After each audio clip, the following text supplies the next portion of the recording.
وفد علوس وهجامين مدحوينها جمهورية الصومالي المدن أحمد محمود سيلايو أي ساك أروريدي وهراء سعودة الشرمادة كوسو مريق قبل كجبلي وفد جنايا وحمد مدحوينها كوه اللي وسيلة أرمها جودها أرمها دبدا مدحتويدا وحبرشاد الطلياشة إذا مدى قرن كي بوليسكا حلبانا كتير سنة لبضع أقل جوتي ذي وكيلات وحنا وفد جاسي سهر سلام مجالات الجبل وسور دويه ماير كمجالات الجبل مدن الشعيب محمد موسى هل كبرساب كقبل كجبلي وجبي هام بكم وقرتي دويت مدحوين السيلايا يوفد جوه هجامين أي أنت أيكوسو جنايين قبل كجبلي waxay dhagax dhigeen wada 18 kiiloomitir oo u dhaxaysa magaalada Kalabeer iyo degmada Dila wadadaasi oo ay maalgelinaysa hay'ad caalami waxaana ugu horeyn dhagax dhiga wadadaasi ka hadlay madaxweynaha jamhuuriyadda Soomaaliland mudane Axmed Maxamuud Siilaanyo oo sheegay inay wadadan ahmiyad weyn u leedahay isku xidhka gobolada bariga iyo galbeedka Soomaaliland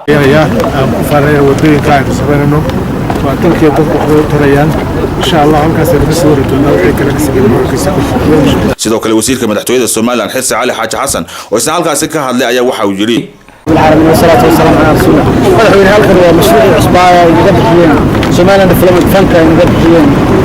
يحاول عكتي موجود بين يو دولار اسكو خدايو لaba meelood ay laga bixiyeen halka 2 milyan bay ku bixiyeen processkii ku jirta halka kalena waxa weeye meesha la yiraahdo la faruuq la iyo sheekh oo iyadana wadada la yani maintenance lagu sameeyo dib hagaajin lagu sameeyo dib habeyn marka kiiba halka ka bilaaban insha Allah taala intii shishay xagga shishana way dhamaatay oo waatay insaaka furan ugu dambeyn maayarka magaalada Gabley Shucayb Maxamed Muuse oo isna halkaas ka hadlay ayaa madaxweynaha Soomaaliland ku bogaadiyay horumarka uu ka wado dalka ku soo dhawow Gabley ku soo dhawow hooyadii halganka iyo hooyadii Soomaaliland intaas waa taa wax sharaf weyn oo ah iyadoo maanta ay dhamaatay oo gabagaba ay ku dhowdahay wadadii isku xidhisay tog wajaale iyo kala baydh oo ay maanta carratuulka gaadhay controlkii waqooyi magaalada in maantana nasiib wanaag madaxweynaha jamhuuriyadda Soomaaliland uu dhagax dhigay wadadii isku xidhisay haddana ee dib loo hagaajinayay kala baydh iyo Dila oo ka tirsan degmada maaragtay Gabley inta u dhaxaysa Gabley iyo Dila